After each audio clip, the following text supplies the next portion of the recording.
Hello नमस्कार दोस्तों, कैसे हैं आप लोग। उम्मीद करता हूं कि बहुत ही अच्छे होंगे और फिर से एक नए वीडियो में आप लोग का स्वागत है। दोस्तों चैनल पे नए तो सब्सक्राइब कर लीजिएगा और वीडियो को लास्ट तक ज़रूर देखिएगा। देखिए, मुझे नहीं लगता है कि ये चीज़ें मैं बता रहा हूं ये मुझे बताना चाहिए था कि नहीं चाहिए था, बाकी लोगों ने बताया कि नहीं, और इस चीज़ों पर गौर करने की ज़रूरत है। सबसे बड़ी बात ये है, अब देखिए भोजपुरी इंडस्ट्री में खेसारी लाल यादव जी का या पवन सिंह का आपसी विवाद होता रहता है इन लोगों का, लेकिन खेसारी लाल यादव की टीम में एक चीज़ कमी है कि खेसारी जी की जिससे विवाद रहती है उनके टीम में से कोई ऐसा ज़रूर आदमी होता है जो उस इंसान से मिला रहता है।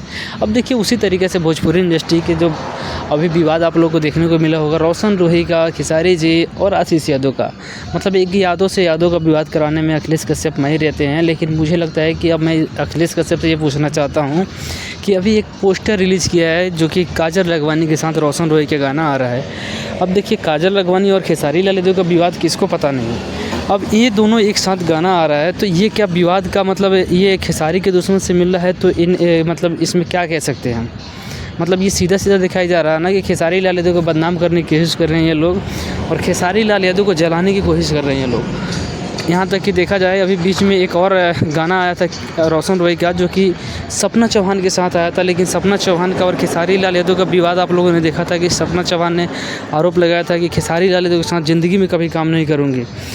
तो विशाल सिंह वीडियो बनाता है तो उसके कमेंट में जाके बहुत सारी चीज़ें लिखती है। तो उस इंसान के साथ अगर रोशन रोही है तो वहाँ पे अखिलेश कश्यप को बोलना चाहिए, जो अपने आप को बहुत बड़ा ज्ञानेश्वर समझते हैं।